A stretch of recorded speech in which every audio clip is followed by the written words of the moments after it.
I'm an experimental filmmaker, also a media artist. So I work a lot with materials such as dust or liquid or bubbles. And I also work a lot with 60 millimeter film, DIY sort of optical devices. Since we know each other for quite some time, I also see a lot of process of your experimentation. So I'm very impressed, like what had happened the past 10 years. So my first question is like, do you notice any shift or change for your work before you come to Netherlands and after coming to Netherlands? Is there any shift and change there? Well, there is a big shift and changes. So I was studying like so-called new media art in art academy in Guangzhou.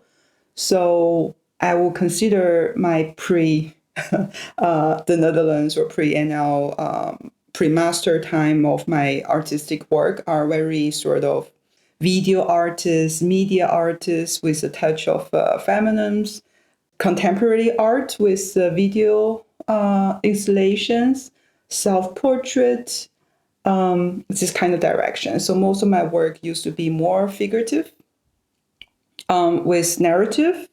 Actually, the big switch or the big changes started in 2012 when I actually participated in Makino Takashi's workshop, actually located at Warren back then in Filmworld Plus, and I think Filmworld Plus facilitated the workshop during the FFR maybe. And then I was really interested in like analog filmmaking. I mean, I had experience where I work with photochemistry, but mostly on black and white photography, not really thinking about it in a more like a moving image kind of way. And I think during that time, I was really kind of fascinated by this organic noise aesthetics and texture provided by, and this tactile experience provided by 60 millimeter film. And during my master's study, I kind of went deeper into experimental film, structural materialist film, and inspired by filmmakers such as Stan Brakhage, Tony Conrad, and Liz Rose, like many sort of filmmaker that work with non-narrative and visual music and work with sort of, the material part of the film. So I think from that point on, I slowly switched from sort of figurative self-portrait into using dust, like the house dust collected on the floor, as a sort of material portrait, because that sort of indicate our shedded skins and hairs and like fluff from our clothes, or they kind of have a material evidence of who we are, what kind of life we have. It's almost into this Francis Please, you take a powder and take a look at it and guessing what kind of person live here, what they should do. And I think that's kind of a way to create alternative narrative with this kind of material instead of traditional storytelling narrative. So I think that's kind of the big turning point. I realized, oh, wait, I can make film with abstract visuals. And I can tell a story with just materials and just giving a hint. And I think this sort of concept or structure conceptually really inspired by Stan Brakhage, his moth light. There's this story behind it. He saw the moth coming to his studio and burning and dying towards the light bulb, and he sees the sort of leftover wings, and he taped it on the film. So that moment have a story, right? He felt like he's struggling with a filmmaker and thinking about film industry and this kind of struggle. So the material itself have a backstory, have a narrative as well.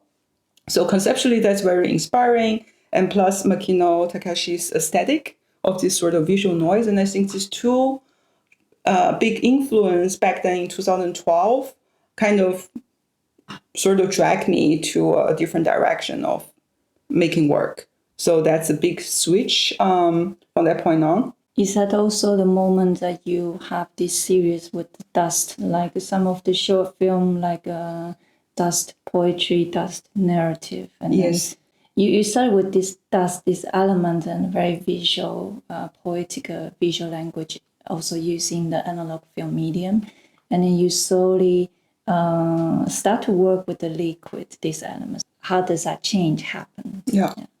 So I think the first analog film, it's the poetry, and that's also the moment I start to become a member at Film World Plus, and I start to experiment more with developing films, and I made mistakes, obviously. So, and I think the watermarks is often where when you develop and then the film touching each other and it's not fully developed, and then you have this like sort of beautiful undeveloped and developed parts sort of merging together with sometimes tapes on it, and then of course we'll consider it a bad development, and I really loved it. So I later on intentionally create that as a sort of a structure of my next film, which is the liquid landscape.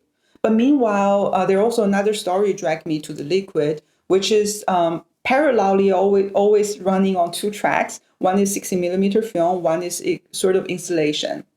So while I'm working with a subject of a dust with 60 millimeter film, like dust poetry, alongside of it, I have an installation called the dust room, where I just literally projecting dust with a DIY modified slide projector, and then with a motor that's spinning the dust collected in the jar.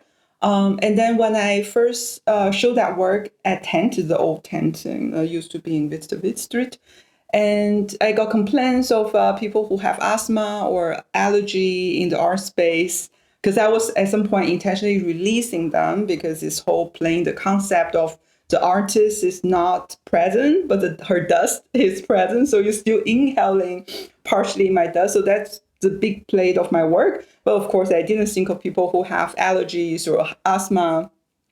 So at some point, it becomes this interesting conversation about how do you disinfect a dust to prevent people from having allergies, or how do you sterilize it.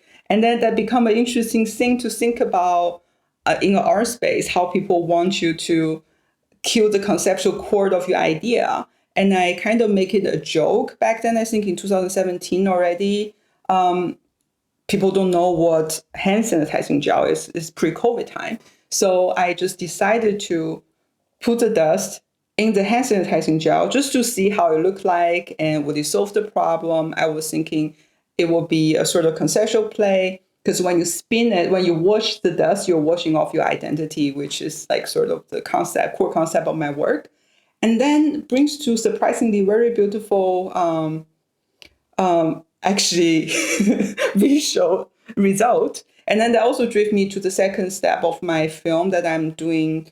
On one hand, this intentional bad development with liquid on 60 millimeter film, and meanwhile, putting dust in a hand sanitizing gel to sort of play with this sort of artwork being controlled in art gallery, and the identity of artists being sort of washed in this very sterile environment, the white cube, and this sort of concept. So they actually just kind of naturally playing with things, and they kind of connect to each other. The people who know Nan's work now will be so impressed by her research and ability to create a lot of DIY self-built device. But I pause a bit there.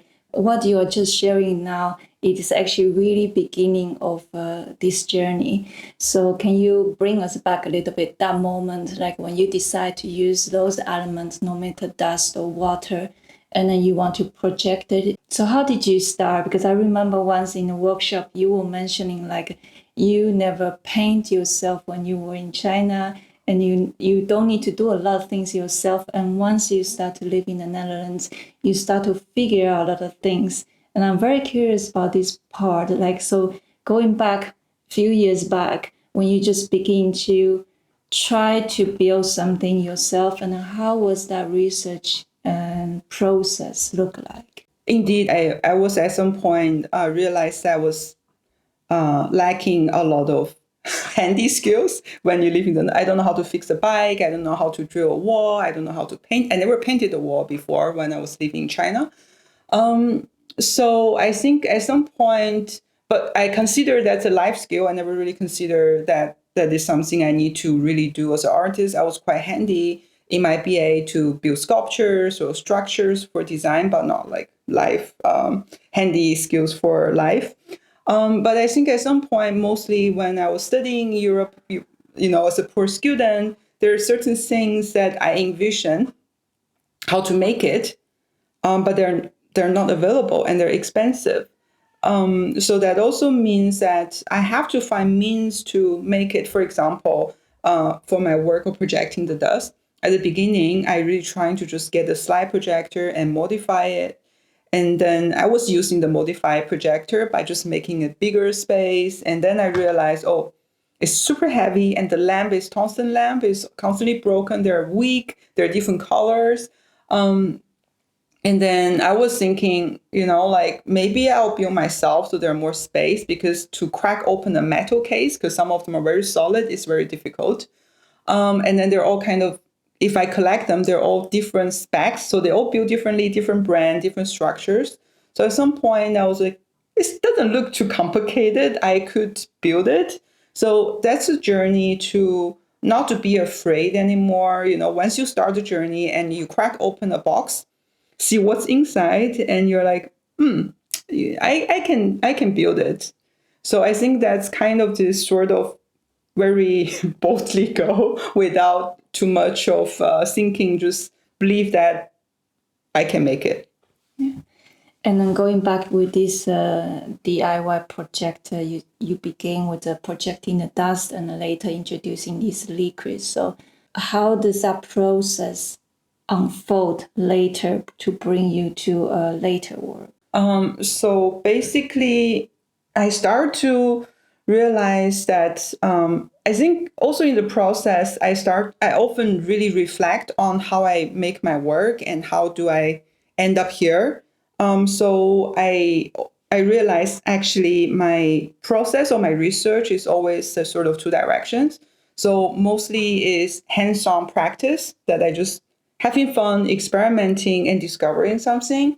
And on the other hand, I'm really into media archaeology in terms of forgotten devices and what are these technology are created for and why are they obsolete or considered obsolete. And I think to kind of find these connections, because you can say slide projector, we have it a long time ago, which is like magic lantern. Without electricity, we use the lamp. And then there's this camera obscura. They all kind of have a sort of history on the predecessor of the media or the technology before. So for me, it's super interesting to know, okay, like how the history was evolving. And as an artist, how do we end up with the tools we have today? So I think I was super aware of infrastructure. I mean, when I say infrastructure, I mean like artistic infrastructure. For example, the reason I'm building the DIY devices is that I want to use certain technology is already obsolete. I need to think about a venue. If I got invited to a performance, can they provide devices like that? Are they still circulating around? How do I make my work visible or showable in the future? So these are the things. It's also constantly running in the back of my head. And I really into something you can see already from the trace of my work that related from the dust to the bubble, basically later on to my sort of photoelasticity installation and the film oscillation inside, which is kind of just filming this like stretching of the plastic. It's all come from somewhere that have origin of totally forgotten or unwanted, overlooked materials. I think the things I keep coming back to is something that is 无用, like in Chinese. In English, you have many different interpretation, which is decommodified, useless, not practical. So I think that kind of come back to philosophy to think about things that exist out of a system of values, of societal values. I think that's making it super interesting. That's why I work with technology that no longer a commodity. And then you can start to see what is left out of it.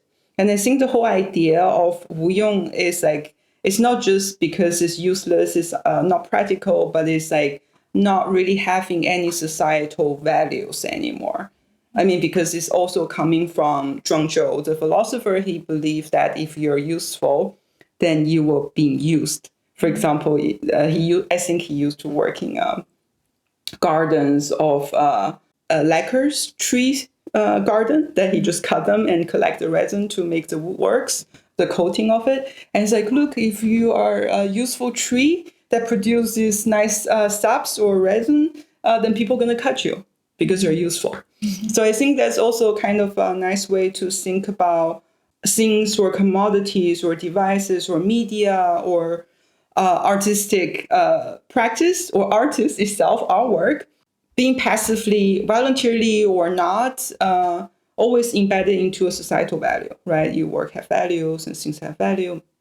When they become a commodity and things are like changed. When we talk about commercial cinema, we are part of these bubbles of experimental film that is outside of the mass media of commercial cinema. And I think that make it interesting because most of our things are not really a commercial commodity. And I think to look at values and artwork in relation of who we are, how we make connection with our surrounding of beings in the reality, in the world, is very important to, from time to time, able to cut off from these societal values. So I think most of the thing I'm working with is not practical or useless. Normally consider that even with the tools I'm using or I'm building. And I think on one hand, we want to be the one as artists to create work that with our own infrastructure. So that's my dream, of course. I mean, it's a little bit kind of, very sort of daring to say such a thing, but I think as a community of a film lab, we can see we have a bigger pictures with all the labs together. We could potentially create our own infrastructure. And then I found so interesting you mentioned about this concept of 无用. You focus on this thing of 无用 or useless, and then through your practice, it turned into another perspective of value. And I was wondering, the first question came to my mind was, how does this concept of 无用 interesting to you? Where does it come from? And how did you find that in relation to value? And what is a value for you? Well, actually, at the beginning, I was not really connecting the dots. I was just picking media that I like, that I connect to, and then just by accident, like dust and liquid and all this trash of plastic, they're all just useless things. And at some point, I think it's a comment from my mom. She just like, you've just been building useless things. And then I told her that's actually great to be useless.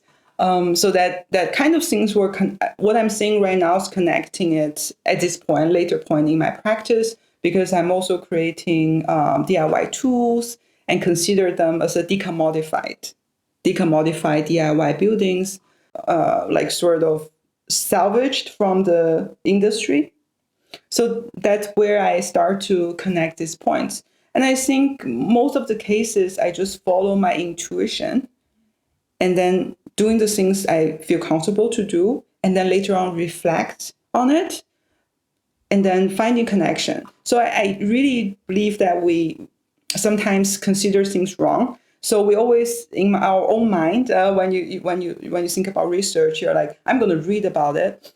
So I must know all the theoretical framework and history. And then once I know the knowledge and I make a plan and I do my thing. No, that's actually not how naturally it's supposed to be, because you actually just follow intuition, sort of doing something.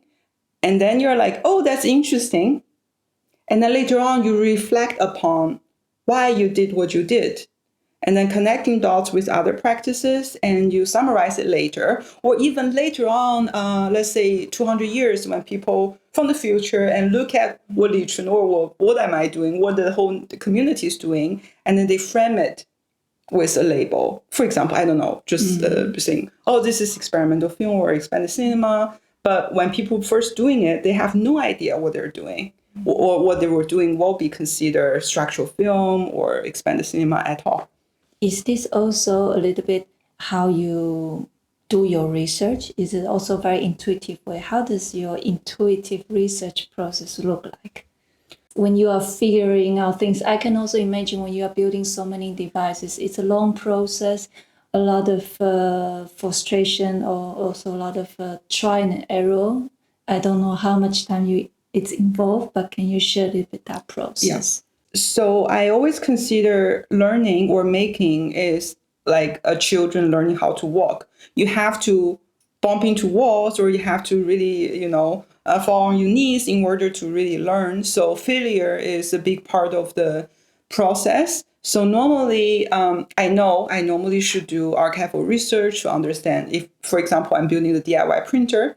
So I should have done this historical research to see what other kind of printer was done before I building stuff, right? No, it's just not part of my personality, because in my head, first I will think about these are the principle of the contact printer. And I was able to have this kind of material, and this laser cutting as a fabrication means, then this should work. And then I give it a try, and you kind of work with a problem. And then to solve the problem, I look into all the other type of printer being built before and why it was built that way to try to solve my problem. And that's kind of my process. And I think if I really believe so much of this archival research or Bauhaus, like documentation, then I will be too scared to give it a try. For me, it's always that I go in without too much preparation, just have a strong belief in my head, this should work, and give it a try. And I know the first time never works. But because I'm doing it, it sometimes gives me inspiration because I made mistake and I accidentally discovering something. But the thing is that, literally, you'll probably also notice there are times really happen, but it happens when you're making an analog film experiment where everything goes so smoothly. And when it's done, you don't remember what you did. But those are the moments when things didn't go smoothly, the colors are off, things doesn't print well. That's the moment you really get to know what happened in the process, how to work with the machine, and you really learn from the mistakes. It's frustrating, but that's how you learn and you get to know more. So I'm just throw myself in the first time, and then definitely will have a problem. Most likely will have a problem. And then I will research on how this problem appeared, how to solve it.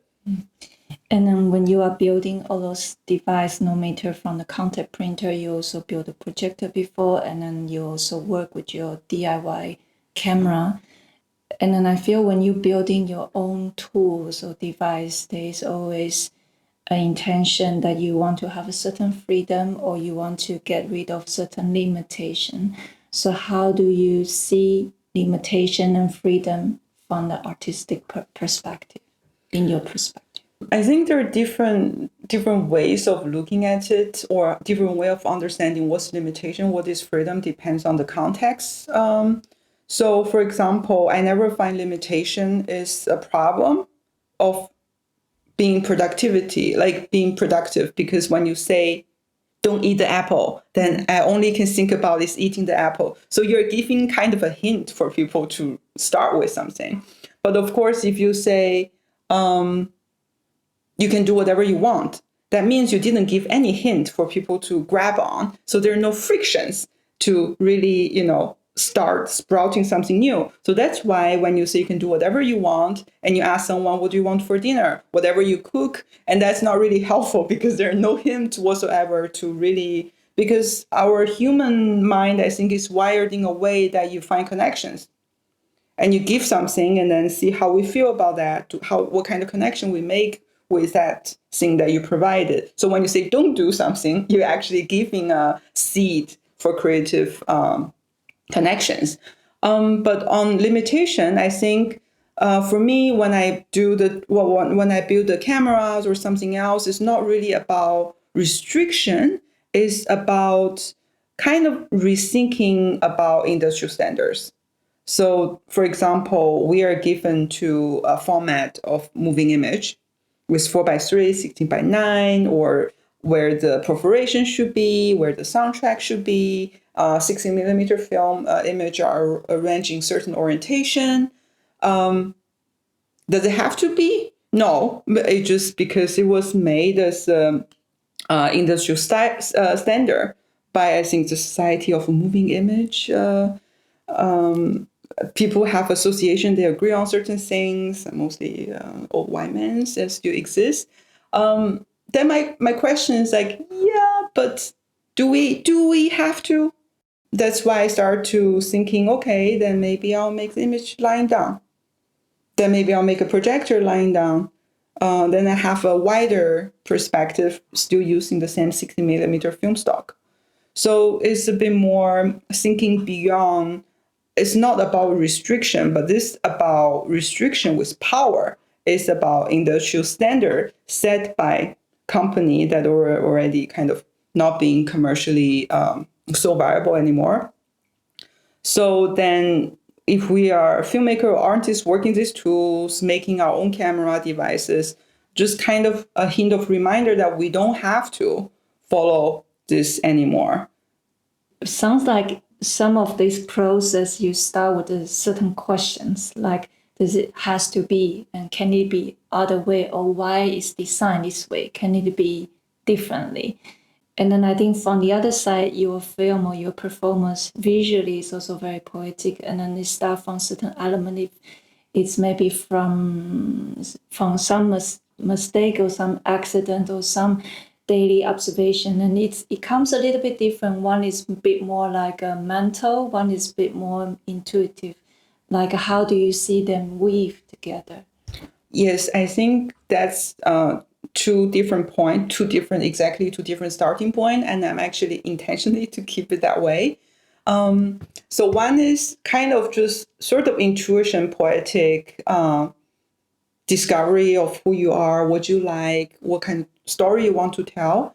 Another point is really sort of more critical, thinking about media series, thinking about the meaning of my work, the meaning of the tools I'm building. It's like 2 point, and also like very technical. Because I got actually interesting conversation when I studied in my master by one of my classmates, and he asked me, so what kind of artist, what kind of media artist are you? I was like, there are types. And he told me, yes. So there are one type of media artists who use media or technology as means of an end. Let's say you have a picture sort of in your head, and then you want to use certain technology or whatever to make your imagination or vision come true. You use technology like a tool. And another one is that you're using that technology by understanding it, and your work is about the technology. You can think about it's more like a structured film, and what is analog film, what is moving image, and how do you work with that, that kind of way.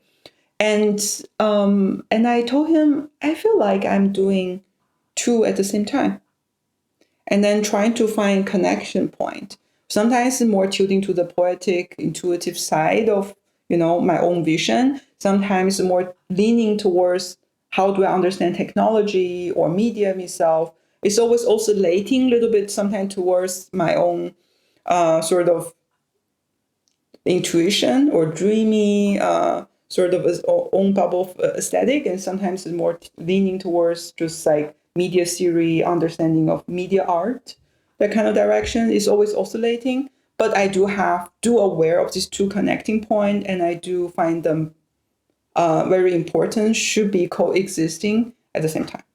And then in your work, you also crossing over different way of presenting. Let's say sometimes you make more cinematic work, like a film. Sometimes it exists as an installation. Sometimes it's more performative.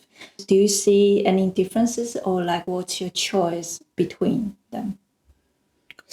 I haven't think about why I'm doing it. I think in general, I just like to build stuff, and and I think it just somehow naturally evolve with, like, I'm making this film, and then I also want to make an installation to show the material in action instead of on film. So I guess it's all just come from curiosity. And I didn't really think about how do I move from one thing to another. I just decided to give it a try. And then it started to look good. And I want to finish it as a installation. And then I applied for funding. So then I forced myself to finish. So I have most of the time many ideas, and I working on many things at the same time. But if you see how many things I'm starting, you also realize what I'm finishing is just small part of things I've been working on. It's not extremely healthy, but I'm trying to find strategy to handle myself in a way to leave out certain ideas and focusing on the one that should be finished. That's why from time to time intentionally push myself into situation that I have to finish it and I have to present it. So I will actually finishing up certain work. So you say you often work different projects at the same time and many different ideas at the same time. Is that because it naturally happen, or you prefer to work that way? I think it's part of the personality problem, or maybe I have some sort of neurodivergent situation that I'm not aware of. But I'm often kind of thinking, oh, this looks really cool. What if that happened? What will it look like? And I cannot wait. I have to just give it a test and see. And then I make a plan of it. I don't have time to finish because that happening, for example, for 1 week, I could test 20 things and they all look amazing. I want to finish all of them, but I never will have the time to do it. Or the machine broke down or something happened. So then I stopped making it, and that's 10 years ago. So one of my machine, you're probably also familiar with this D2A printer that I use my smartphone to make. So that also happened with lack of infrastructure, and I have to move things around, and they got broken, and I lost my patient. The film stock is not enough anymore, and then I left it the way it is. That was like 10 years ago. So there are some, I'm trying to also understand myself better as a person, as an artist, and trying to able to put myself to work. But I have to again mention, because if you asked me 10 years ago, what is important when I'm making work, what is the core concept? I was sincerity, find the consistency in your work, unique artistic languages. I'm not saying those are not important. But now if you ask me, I will say infrastructure in terms of we need sort of stable workshop, machine that works, that doesn't really broke halfway, and then because there are already enough distraction with life that we have to work, have to pay the bills, and we have to have limited amount of budget to work on things. If we don't even have the infrastructures, let's say the necessary means of tools and machines and supplies, and that might be just really able to throw your project halfway and for 10 years. Talking about the tools again, I always had the impression your tools always look so beautiful and very minimal and functional. And I notice your intention is not to make it like a perfect in terms of representation of what has been built in the past, but more like having a functional enough, workable enough, and then finding that balance. So sometimes you have this kind of imperfect part for the device. Can you share a little bit about that part? Like, was that a choice or a reason? Or thank you for saying my devices look beautiful. Normally they just gaffer tape with a piece of wood that shipped. Who doesn't love gaffer tape? So no, actually they doesn't look so good. But I was thinking in the dark, nobody can see them anyway. I mostly use them for projection stuff. So yeah, I leave space for like sort of functions for non-standard. I would say non-standard operation. I don't want failure during the performance. Nobody want that. If something happens, I just find a way to cope with it. Not really saying that I don't want, I want my things to work. But what I'm saying is imperfection is more like a non-standard operation. Like you can do things that is not invented or think of before. So the problem with that is that I often struggle between also another identity. I think I have too many things running at the same time. So as an artist and filmmaker, you just want to explore the aesthetical possibility. So that's part of my identity. I want to do that. And on the other hand, to be a maker of a device, you wanted to improve it, to make it stable, to have a different function to play around. And sometimes these two things collapse together. For example, I can get really easily lost into making these devices and totally just getting lost in all the technical details, trying to improve it better and make it stable. Oh, what if this will be cooler? And waste all my time. And then when I finally able to use it, I realized as an artist and filmmaker, how to use that devices I just built is totally different than the identity of making them. Because learning how to use things and explore just purely aesthetical things are different way of working than just build them. Even I build it, I still need like a year or 2 years to really understand how I can use them. And this might be also feeding back to how do I improve them.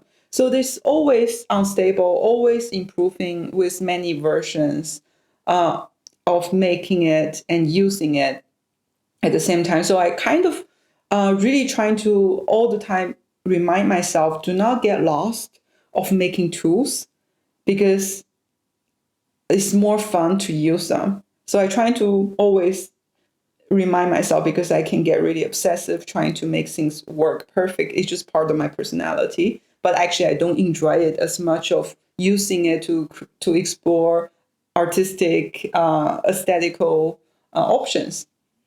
I forgot where I read you wrote, maybe it was in different context. It was more related to educational system. You were talking about there was 3 roles like you don't want the student only stay as a user. You want them to also change the perspective as a thinker and maker. And from what you just said, it feels like you are actually spreading over the moment of thinker, the moment of maker, and also the moment of user, and then switching between them constantly and thinking of the solution, changing the solution, and then it's like that. Yes, I think I'm really aware of, again, I think what I'm building is all built by myself. But if you step out of this system, if you think about in an educational system or commercial environment, there's this power dynamics. For example, you're using a computer that is Mac OS or is Windows, and their entire ecosystem on top of it, and there's software you might have to pay, and there's subscriptions. And then the thing is that it takes a lot of time to learn to be using these softwares, but then you also have to pay for them. That becoming just like training a generation of artists and designer for sort of commercial tools. So I think that's not necessarily a problem to learn how to use commercial software like Adobe or any other software, but it's actually also important to know why the software is built that way. Well, the thing really drove me to analog filmmaking is because I was a master with all the Adobe softwares, but I never really understand, let's say, why this functionality of this effects in Premiere or let's say in Photoshop exist. And then later on, I realized it's all from photochemistry process. But of course, they don't tell you that. And then if you're just learning things by memorizing it without really understanding where it comes from, then we kind of cut off from this long history of knowledge. Well, what I have a problem with nowadays education, it's also not only nowadays, I think also happened before, is that understanding just labels and buttons and knobs without understanding what it is. So a lot of things is about, oh, this thing just, post-production. That's it. You just understand the word post-production. It's like, wait, they're pre-production. What does it really mean? What are the whole pictures? Or these are the kind of the knobs that you control something with. Then you don't know, oh, actually behind the knob, there resistance of electricity and how does it really wire it together. So my problem is that if we just stop at the interface, or if we stop at the labeling of wordings, like we say certain terminology, we are familiar with those, but we don't understand what the terminology come from, where it means, or how it linked to each other, then this knowledge is kind of on the surface of superficial knowledge. For example, you can nowadays compare to AI program or machine. For example, you can say, oh, this is a picture of an apple, but the AI will never know how the apple tastes like, and what kind of colors or regions of apple will taste slightly different. There's this like experience of fully understanding, and there's this like a labeling. This is apple, this is orange because they look like that. And then talking about those technology, I was thinking, of course, you work with analog film, you also build your own devices, and you have a crossing over different research and project. And then I also feel you have another quality, you embracing a lot of technology. Like I think there was a film you incorporate some search in, if I understood correct, you incorporate some images that corresponding to internet search, but then there was also another, I think, performance. You incorporate some work from AI. Can you tell a little bit about how you merge or embrace all different tools? I think that's kind of the side effect from my work. It's not really me voluntarily work with this technology. Side effects could be good, could be bad. Because I work at the Willem de Kooning Art Academy, I'm teaching at the Interaction Station. So on one hand, I'm an artist that work a lot with analog media, DIY devices. That's my own artistic practice. And on the other hand, in my work, technology or creative technology in the Art Academy, they want to have VRs and AIs and projection mapping, mostly like recent, I would say, high tech tools in education. It just sort of how it works, where the Art Academy have the financial means to get these technologies or investments in sort of new technology to create a future-proof education. So it's kind of part of my work that I have to teach technologies such as programming or projection mapping, or students are in generally interested in learning AIs or projection mapping codings and all these sort of digital tools or technologies. So they will come to me, or the course director will request certain work, and then I just have to learn. I have some base for coding and sort of visual coding or electronics, so I could quickly prepare and courses and research onto it. So I think it's not really self-driving kind of direction of looking at technology. Is part of my work, but it kind of also feedback to my artistic practice, because I find connections from, let's say, stable diffusion or AI tools, but I'm also trying to make it a little bit more like, I don't know how to even say the word, have more agency for artists, because I trying to encourage my students or other artists run the program locally on their computer instead of using the cloud subscription, because the consistency is mainly also the problem, let alone other environmental problems. So yeah, that kind of drifting from one thing to another is really because of work. Which you also embrace it very naturally. And then I think also, for example, the performance I saw echoes between scenes. It's incorporating some tools from AI, but it does, for me, it's very analog. So like it doesn't give me like some typical AI work. So I feel you actually adding a lot of your own soul and your own elements in there, which is, I think, that is very fundamental and essential, I guess. Yeah. And then I have a question. long time ago when we started this conversation, you already mentioned like when you shift from pre-Netherlands time, that was more narrative, more figurative, and then you enter analog media, which you go into more abstractive narrative. And when I was watching some of your films, I also feel quite a lot of them are really into this zone of abstraction. So I was wondering, what's your connection to that abstraction? And then would you like to share anything related to that? Most of my film is abstracting a way that there are hints of figurative images behind it. I think that's still sort of original, inspired by McKinnell's work.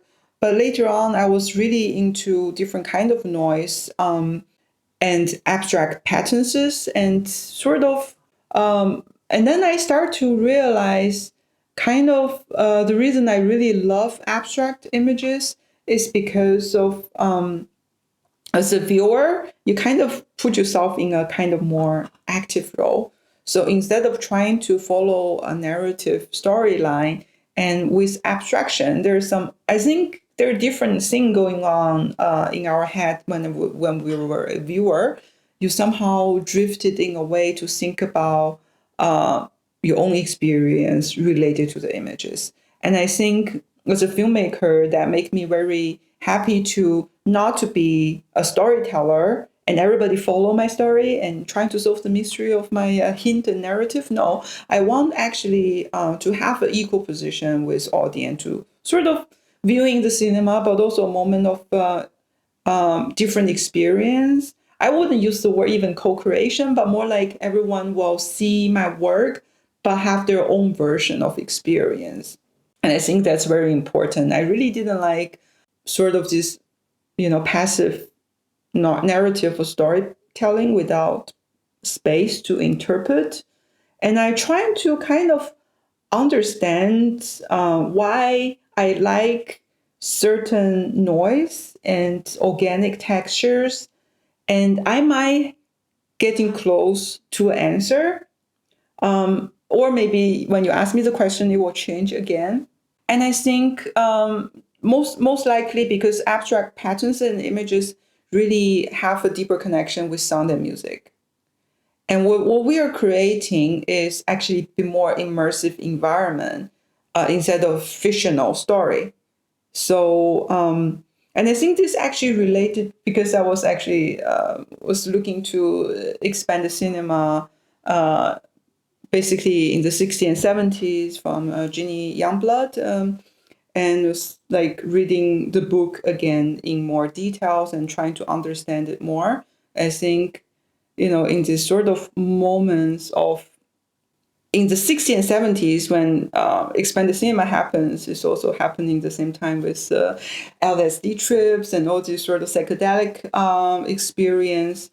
And I think in a certain degree is with abstract images and audiovisual performance kind of linked to something bit more universal and primal inside of each one of us. Because when you talk about figurative images, their culture, their interpretations, they're sort of, this lamp in the studio, what it's made of is an IKEA lamp, and you are associating with more like societal values, commercial values.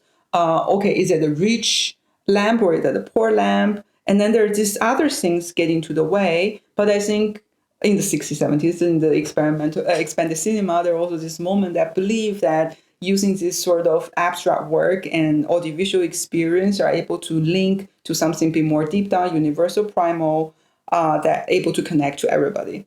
It's also like the time, and I think that could be one of the reasons I was thinking to eliminating all the recognizable of symbols, figurative values that link otherwise distraction, but rather than link something a bit more deeper.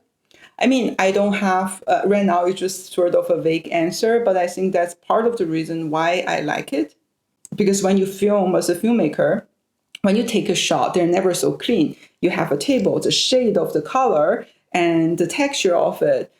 it always reminds people of something. You're always telling a story with when you have an object, you see the color, you know the texture, you know the brand, you know how much you spend on it. Then there's something always to fully control that environment to tell your story. It takes huge amount of effort and budget. So as experimental filmmaker using abstract audiovisual means, you were able to get rid of the noise with image and interpretation. And then one of the last question is also like, at this point of your life as an artist, what is actually important for you when you are creating work? Or like, what would you like to explore in your artistic practice? Well, I think it's similar to the things I mentioned before. I think all my creations of artistic work is really just able to keep working on it, discovering something, and that's how my work is formed. So the most important thing is just don't stop working. And I think the main thing for me, I constantly need to remind myself is that if I feel so stuck and get annoyed, that's because I didn't make anything. If I start to work, doesn't matter, I'm clueless or anything, I will immediately get inspired. But if I just sit in front of the desk and trying to write something, and I often felt really stuck. So at this point, hopefully I'm wise enough to figure out that when I felt like uninspired or stuck, it's just because I'm not really working on anything hands-on. Very inspiring. Sounds like a very wise artist giving advice. But then, is there anything that I didn't ask and you still would like to mention that is important to share? I will give a workshop with a DIY printer in Cologne soon in September. Another thing is that all my DIY devices is part of my professional doctoral research that still have 3 more years. Hopefully I can make more 60 millimeter DIY devices or artwork that using these devices to share with community, our film lab community. And I think that's about all. We already touched upon quite a bit of your research, but maybe do you want to tell a little bit more about your research, your current research? Currently, I'm doing this sort of, they call it PD, which is just a professional doctorate. It's a sort of Hogeschool HBO, Dutch is very Dutch thing, HBO equivalent of a pilot program of a PhD, but it's not a PhD, it's a professional doctorate. So my research is really focused on how to basically reinvent and reimagining kind of devices, audiovisual, mainly audiovisual devices that is already decommodified and from the past. For example, some 60 millimeter stuff, maybe even older version of pre-cinematic tools, and how can we kind of reinvent them with the fabrication means and in the context of like contemporary art or media art nowadays to use them again in artistic practices. Kind of how to really think about these tools can change artistic practice in a more sort of liberating way of having an option to step away from commercial tools and to able to kind of create industrial standards or, like change industrial standard because we were able to build them with our own preferences. So one part of my research is building these devices for 60 millimeter film labs communities because we have a problem with the professional machine that's no longer being made. So it's really rare, hard to combine. We lost infrastructure that we can work with as experimental filmmaker, where there are labs that don't have contact printer, soundtrack, sound cameras, or such things. On the other hand, I'm also thinking this kind of process and practice with hands-on practice, understanding the tools, really close to the fundamental of moving image, how this kind of practice ways of community collaboration able to inspire bachelor students in nowadays art and design academy, because this is the things we're lacking, right? In a sort of younger generation in art and design education. So my research is trying to find this connection, how to first make the tools for our community to make it functional, and how this knowledge and practice can be used to inspire, commercial tool dominant, digital high tech tool kind of dominated academy or cultural institutions. Can this become inspiration to look at history in more like non-linear way? Can we say, it's actually really inspiring to using older media instead of always looking for the newest high-tech things? Can our practice inspire institutions to also able to bring back some of the knowledge from analog era, and how can we use it to improve our current art and creative education? So this kind of things what I'm planning to do. And meanwhile, also creating artwork with this kind of DIY tools.